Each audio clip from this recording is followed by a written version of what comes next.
লক্ষ্মীপুরের তেয়ারীগঞ্জে মরহুম আব্দুল ওদুদ ফাউন্ডেশন কর্তৃক পরিচালিত হযরত খাদিজা রাদিয়াল্লাহু তাআলা আনহু মডেল মহিলা মাদ্রাসা সবক ও দোয়া অনুষ্ঠান অনুষ্ঠিত হয়েছে। শনিবার ১ ফেব্রুয়ারি সকালে মাদ্রাসার হলরুমে এই অনুষ্ঠানের মধ্য দিয়ে মাদ্রাসাটির শুভ উদ্বোধন করা হয়। মরহুম আব্দুল ওদুদ ফাউন্ডেশনের সভাপতি, বাংলাদেশ সুপ্রিম কোর্টের আইনজীবী ও হোসেনপুর উচ্চ বিদ্যালয়ের ম্যানেজিং কমিটির সভাপতি দিদারুল ইসলামের সভাপতিত্বে ও মাদ্রাসার সহকারী প্রধান শিক্ষক মাওলানা আনোয়ার হোসেনের সঞ্চালনায় এতে প্রধান অতিথি হিসেবে উপস্থিত থেকে সবক প্রদান করেন লক্ষ্মীপুর দারুল উলুম কামিল মাদ্রাসার সাবেক অধ্যক্ষ মাওলানা একেএম আবদুল্লাহ।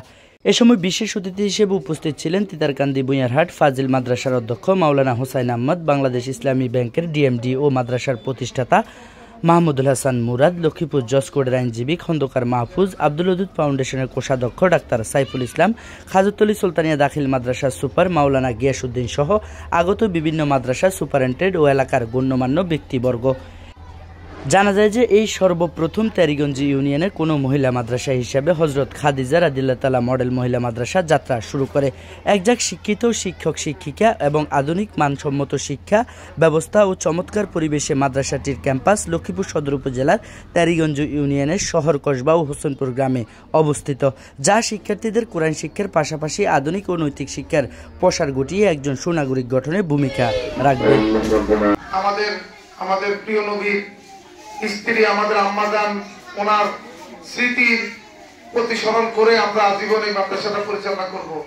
এই মাদ্রাসাটা গত 1 বছর আগে এখানে একদম গ্যাপ ছিল, তো আল্লাহ কবুল করেছেন, আমরা এই পর্যন্ত এসেছি।